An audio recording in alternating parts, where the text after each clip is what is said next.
Thank you everyone for joining us today for our webcast titled Demand Side Management Analytics.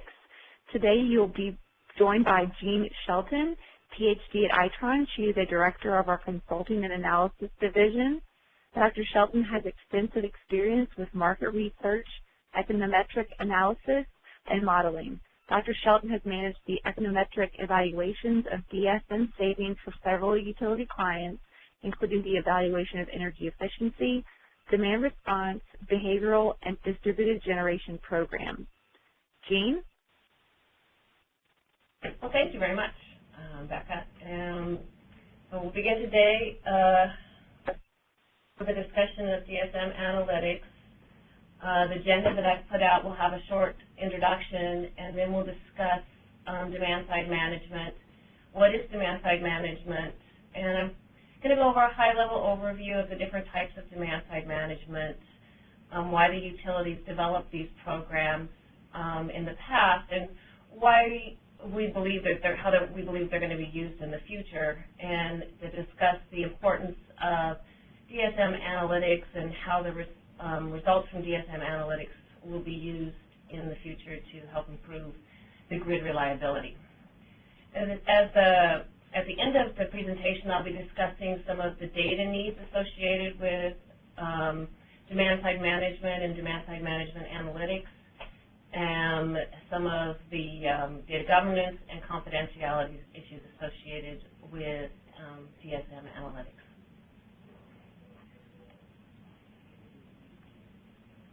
So as I said, the introduction, the energy sector is, at a transformational point in its history where we're transforming with the installation of the advanced meters.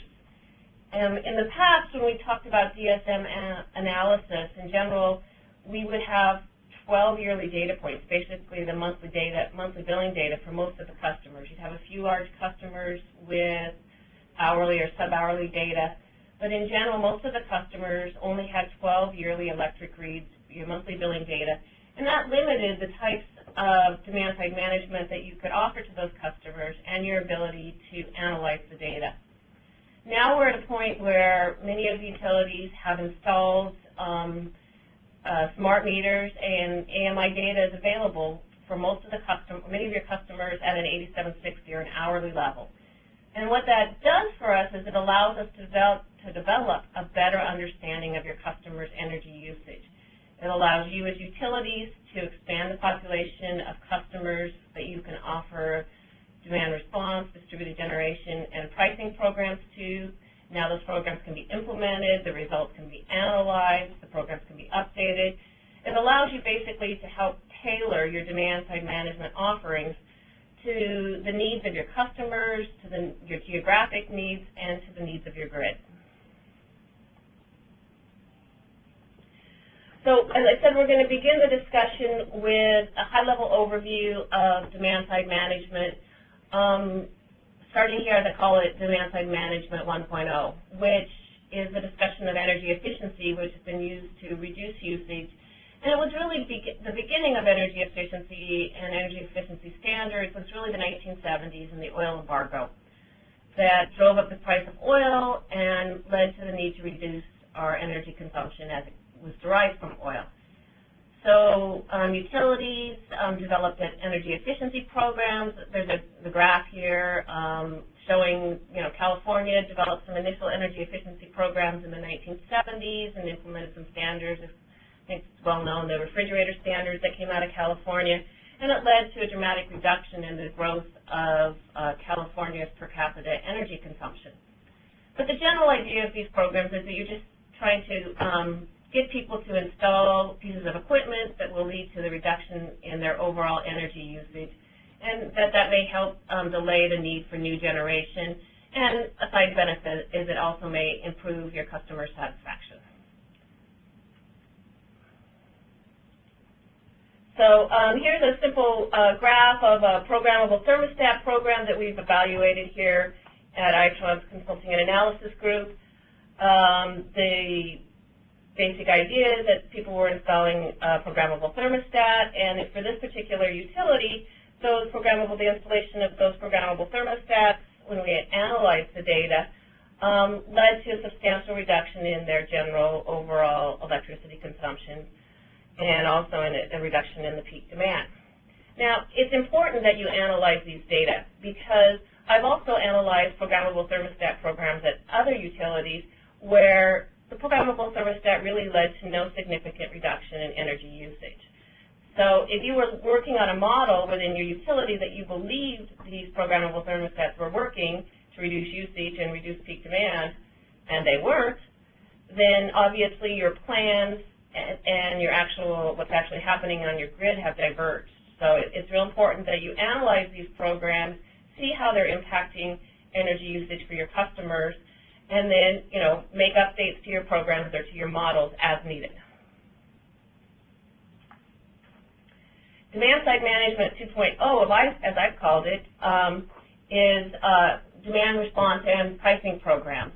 And demand response and pricing programs were largely implemented starting in about 2000 as a response to deregulation and reduced investment in generation associated with the energy crisis.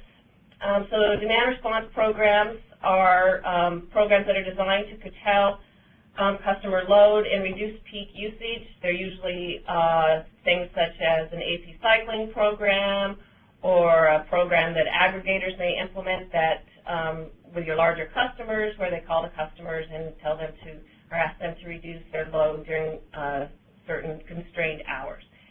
Demand response programs are usually limited to a certain number of hours and perhaps a certain number of days. Pricing programs, again, we're trying to get the customers to change their patterns of usage and usually change their load during the peak period. Time of use periods, pricing projects are usually designed to permanently shift the load off the peak period, whereas critical peak pricing and peak time rebate programs often are trying to have a short-term shift off of a critical peak period. So the idea of DR pricing programs is to reduce the peak period demand, where to produce additional capacity or to purchase additional capacity would be expensive. So here again is an example of the results from an analysis of both a DR program, an AC cycling program, combined with a peak time rebate program. So the utility that we're looking at here, they were running these programs simultaneously in the summer, and so a customer could be both in your peak time rebate program and in the AC cycling program. And you can tell from the graphical representation of the results that the peak time rebate program started at about 11 o'clock, and then the AC cycling program would start at about 1 o'clock, and they both were done at about 6 o'clock. As the programs ramp in at 11 o'clock, you can see the small impact associated with the pricing program and then the larger impact associated with the AC cycling program. Now, it's again important to analyze these programs to make sure that you're getting the impacts from these programs that you would have anticipated. And I certainly think that the AC cycling being larger than the peak time rebate is as expected.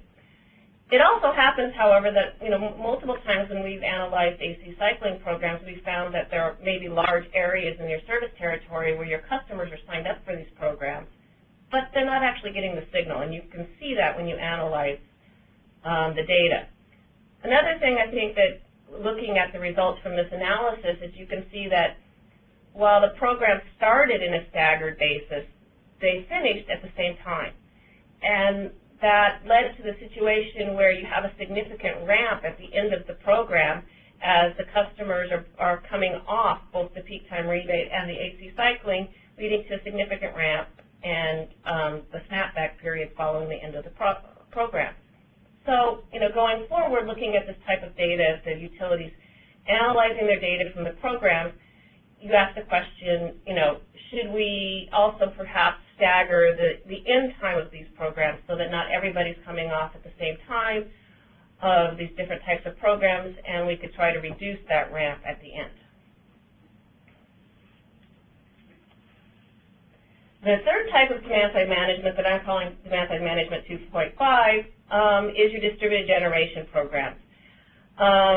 They also were brought in largely as a response to deregulation, but there's been a significant growth in their prevalence over time as more and more of the customers are installing distributed generation devices, particularly solar, both on your commercial customers and your residential customers. The idea of these distributed generation programs is usually to reduce your utility energy use. They may help you with specific capacity issues that you may have within your grid. They may help you reach certain greenhouse gas emission goals that may be put upon you by your different regulators. They may improve your reliability, or alternatively, they may lead to reliability issues with the growing penetration of rooftop solar in some residential areas. You have issues with the ramp rate and the reliability associated with the penetration of the solar on your household. So here's an example of another customer that the Itron Consulting and Analysis Group has done some analysis with, where you can see the load shape of a residential customers. The blue line there represents the typical residential customer within this service territory, whereas the red line represents, the red dotted line, represents the load shape associated with the customers that have PV generation on their roofs. And as you can see, there's a dramatic reduction in the load between 8 and 5 for the residential customer with the PV, but also there's a dramatic increase in the ramp rate at the, between 5 and 7 there, which can have consequences for the reliability of your grid. So in the past, DSM often of utilities was sort of in these silos, like what I just discussed, where it was EE, DR, and DG. And, they were brought in, as I said, for issues associated with, to reduce the need for new generation and things associated with deregulation. Going forward, we're going to be in an environment where, in general, we have relatively low load growth and an aging infrastructure, combined with rapid penetration of photovoltaics for many utilities. And this brings up questions of reliability concerns. So going forward, the question is, how can we use demand-side management programs to help improve the reliability of the grid and reduce the needs to develop additional generation and transmission and distribution investments? So as I was saying, our grid is changing. We're going through this changing process right now, where the utilities are still the primary provider of power, but there are many other generation providers. These providers could be merchant plants, they could be your residential and commercial customers who have PV on their roofs, and they're both providing electricity to the grid and they're taking electricity from the grid. And the question is, all of these, your commercial, industrial, and residential customers can also participate in general in some types of demand-side management programs that you're offering them. So the question becomes, how do we get get all of these different parts into sync? How can we get the different, delivery of power along with the, program participation in demand-side management programs such that we can maximize the potential of the grid while, keeping the cost and the quality high?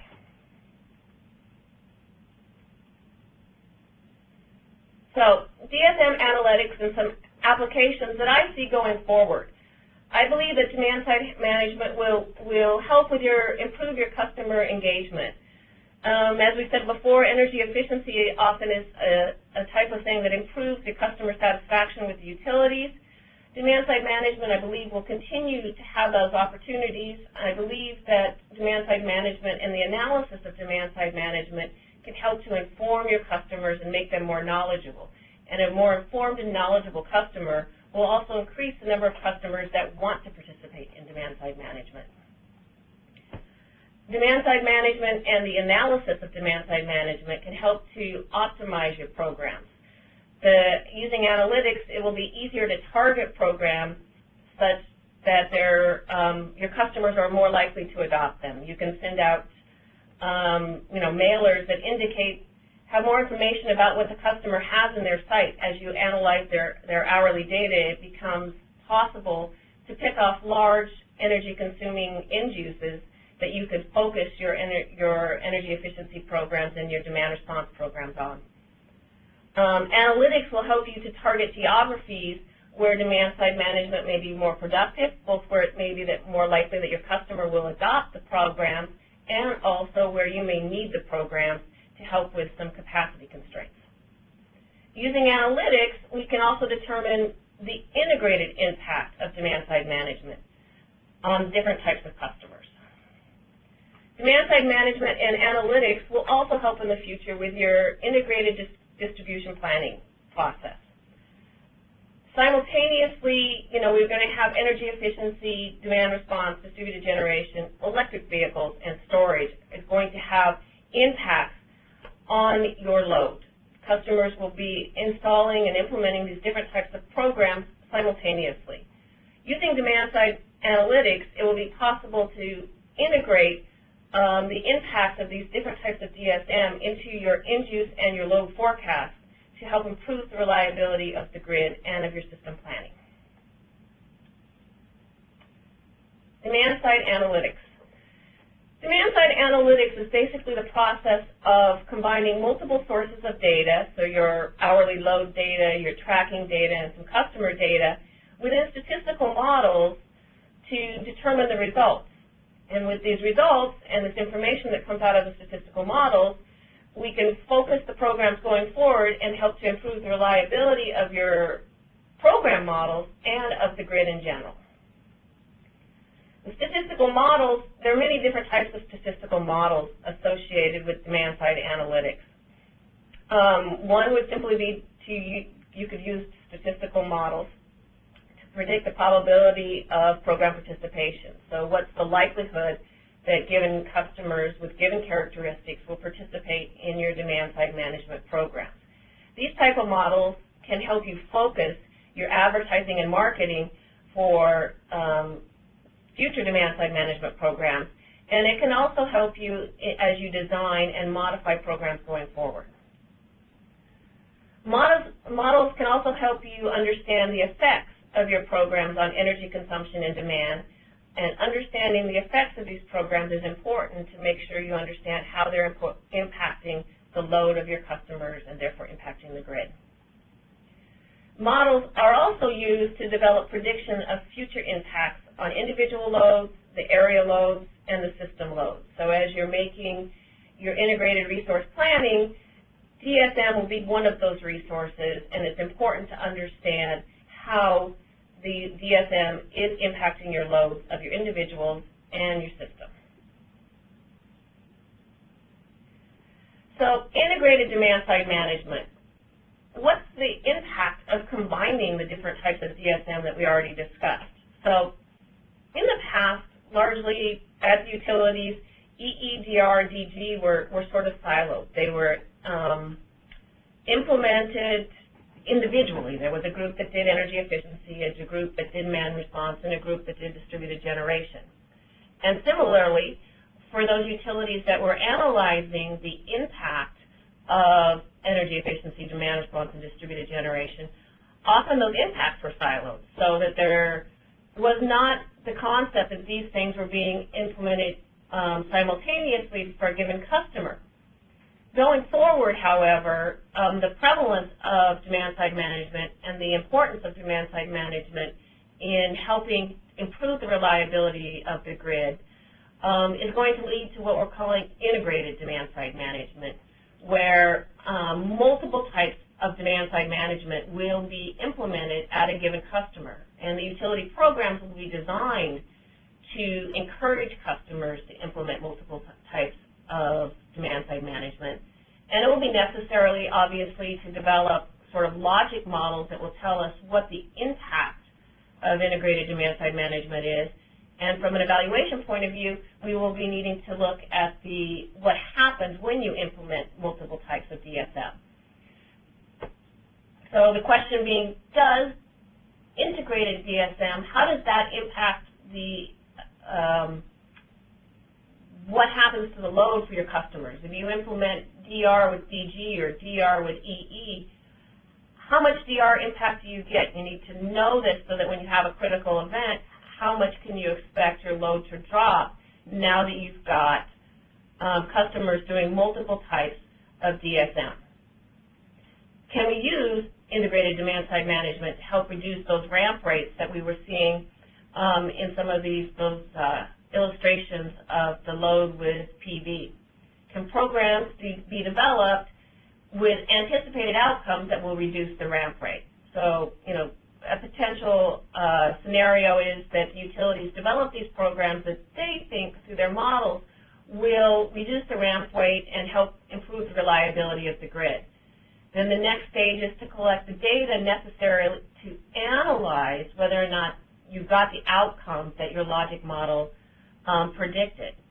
And then you take the results from that analysis and you put them into the development of new programs. So it's a very circular process in how DSM analytics impacts programs and the reliability of the grid. So this slide is an example of integrated demand-side management that the consulting and analysis group did the evaluation of for a customer of ours, where the program integrated photovoltaics and demand response. And the question was, what's the impact of the demand response on those customers who have photovoltaics as compared to the impact of the demand response on those customers that don't have photovoltaics? So when we were evaluating the impact of demand response on customers with photovoltaics, we had to look at multiple pieces of information that are a little bit different than in the typical demand response evaluation. In particular, the part of the graph on the left-hand side of this graph, the left-hand panel, shows you the kWh that's used by the household that's provided by the utility. And so the dotted red line there is the usage of a household with solar on a non-DR day, whereas the blue line is the usage of the household from the utility on a DR day, so that you can see that the household reduced their usage of utility-provided energy. The middle panel illustrates the energy that a PV household could be exporting to the grid. So again, we see what happens on the DR event is that the export to the grid is higher than on a baseline day where there was no DR event. To determine the impact of a DR program on the households with PV as a total, you have to add these two impacts together, and you get, the picture on the right, which shows you that by having a DR event during the window when PV production is at its highest, and it ending at the point where PV production is reducing its impact on the grid, you get a large impact, but you also have increased your ramp rate. Now, one of the things that surprised us in this evaluation is that we found that those customers who had solar on their roof actually had a larger DR impact than those customers who were just participating in the DR program. We hypothesized that that's because these are the customers that are likely to have also had a large air conditioning load, which may have explained why they wanted to be to install solar to begin with. And they may also be customers that are more conscious and aware of programs that will help the utility reduce its consumption on peak demand periods. So that, it was important to evaluate this program, and it was important to get data, multiple types of data here. You've got the program participation data, and you have to have both the data on what the utility is sending to the customer in energy, and also on what the customer is sending to the utility to get a full picture of how the demand response was impacting the customer's usage, and therefore how that impacts the grid.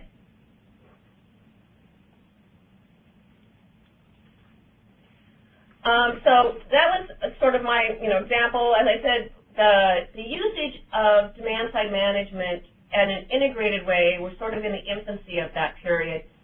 And during this period that we're at right now, as we're beginning to implement demand-side management programs that will be integrated and will hopefully be designed to help improve the reliability of the grid, it's important that we set forth a full understanding of the data that needs to be developed and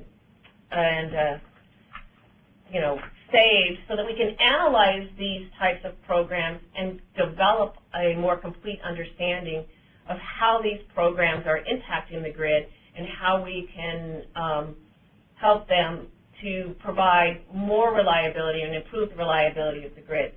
So what I'm going to go over here now is a really quick just a listing of the multiple types of data that are necessary to implement a demand-side management analysis.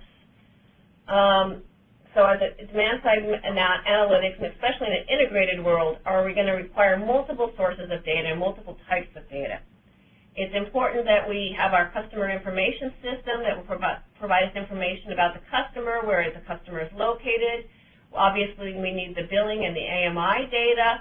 It's good to have both billing and AMI data. While the AMI data provides you with much more information than the billing data, looking at them together for a household can help, or for a commercial, or for the load in general, can help to QC the data and make sure that we've got all the data that we need. It's important to have links between the CIS data and the billing and AMI data to be able to do what we call site aggregation. We might think of like a residential situation where you've got one customer and one meter. But when you get to the commercial world, think about a high school that may go over several blocks. And it can be quite difficult to make sure that when you're thinking about that site, that high school, that you have all of the meters associated with that high school. It's necessary to have all of the meters together so that you can analyze the impact of your energy efficiency program or of your demand response program, your distributed generation program, on the load of the customers. One of the things that can help you in your site aggregation process is the longitude and latitude data that can be associated with the new meters that have been installed. So when the AMI meters are installed, it's also possible to capture the longitude and latitude associated with where that meter is.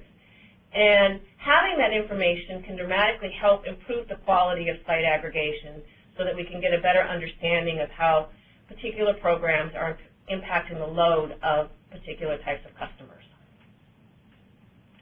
It's important to be able to link your electricity and gas usage at a customer site. This can be actually quite difficult if the customer is served by multiple utilities, but it's very important to understand so that we have a better idea of whether or not the water heating or the heating is provided by gas or electric, because that can have dramatic impacts upon how you can influence the site's load with different programs.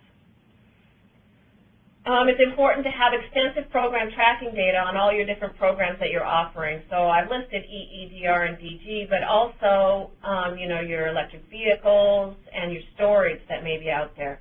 It's important to keep these data over a considerable time period so that you can look at the influence of these DSM programs going forward. It also can be helpful to have customer census and tax assessor data so that we have more information about the square footage of the location. The census data gets you some idea about the income associated with the customers, and all of this can help you with your demand-side management analytics. It's also important to establish some sort of data governance. The data governance is basically a set of rules to exercise decision-making and authority over this mass of data that we're collecting so that we can analyze our demand-side management and help it improve the reliability of the grid. We need to have some rules about quality control and assessing the management and use of these data. We need to maintain the quality. When we do demand-side management analytics and we're analyzing the programs and we're trying to determine their influence on the grid and how we can design programs to improve the reliability of the grid, 90% of that work is on, developing sites and making sure that the quality of the data is right, and, getting all of the different types of data that are needed combined into a single data set. And, the data governance on the rules of assessing the quality of the data that's coming in and who can have access to those data are crucial. It requires basically that somebody's taking ownership of this task, and that it's being maintained on a go-forward basis so that these data are there and available and of the highest quality to ensure that we can better understand how DSM is impacting the grid. We want to have this done, the set of rules hopefully will help with the efficiency and, ensuring that these data are accessible while still being confidential. And it's necessary to develop rules, as I was saying, to identify who can have access to these data, how long you can have access to the data, and what you're allowed to do with the data that you have access to. So basically, this is, it's necessary to develop this system, and while it's likely that the system is not developed at the very beginning when you install, the initial installation of your AMI data, AMI meters, and you're beginning to collect these data and beginning to analyze the program, going forward as you're trying to better understand how demand-side management can impact your grid, it's important to set up a data governance and develop some rules and to monitor and enforce their usage. Well, now you've collected all of this extensive data on all your customers, and you end up with a significant issue on the question of confidentiality and privacy. Confidentiality and privacy were always a question. I've worked in this field for over 10 years, and there's always been confidentiality issues. But those issues have just grown dramatically as we've got more detailed data on your customers' usage, and as you've tried to develop these data warehousing systems that combine all of these different types of data, obviously you get just real growth in data confidentiality issues, which obviously I'm not going to go into detail here, but it's important to set up rules governing your data confidentiality. You want to protect your customers' privacy, but you also want to ensure that your customers have access to their data so that you can ensure that your customers are able to take full advantage of the smart grid opportunities, also so that they can understand their loads, so you can keep them knowledgeable about what's happening, and that increases the likelihood that they are going to be willing to participate in your demand-side management programs. You need to set up rules that authorize third parties to have access to the data so that we can promote programs and the analysis of these programs to promote conservation and grid management, and to better understanding, the savings, and to, be able to develop the savings from your smart grid investments. And that's a wrap, and thank you for joining my call today. I'm open to taking questions. Great, thank you, Jean. So again, as I mentioned earlier, if anyone has questions they'd like to type into the Q&A tool, look at the top left of your screen and just type those in. We'll moderate those. And I will also go ahead and unmute all lines right now, so one moment. The leader has unmuted your line. Okay, all lines should be unmuted, so you can also feel free to ask questions this way as well.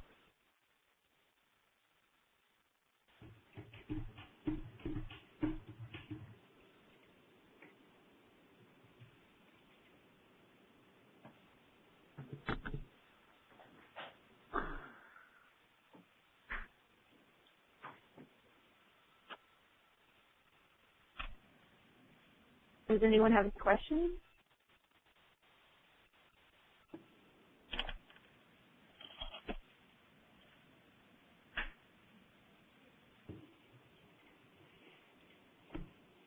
Well, Jean, you must have done such a fabulous job of explaining it.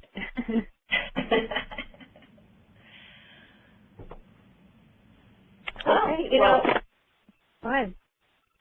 I was just, I think that one of my questions I had in developing this presentation was at what level. And so I guess one of the things to provide this presentation at.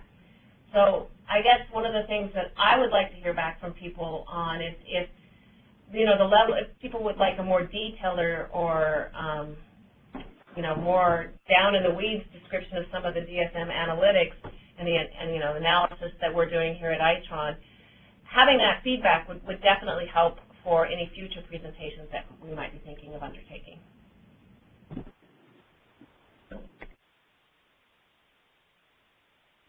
So thank you for your time today. Great. Thank you, Jean. And again, Jean's email address is on the slide here, so it's jean.shelton@itron.com. Feel free to reach out to her if you have further questions. And again, we will post the recording on a website, and we'll send that information to everyone that registered, regardless if you attended or not. And if you have any questions, again, follow up with us. And thanks for your time today. Thank you, Jean, for presenting. Bye. Have a great day. Bye.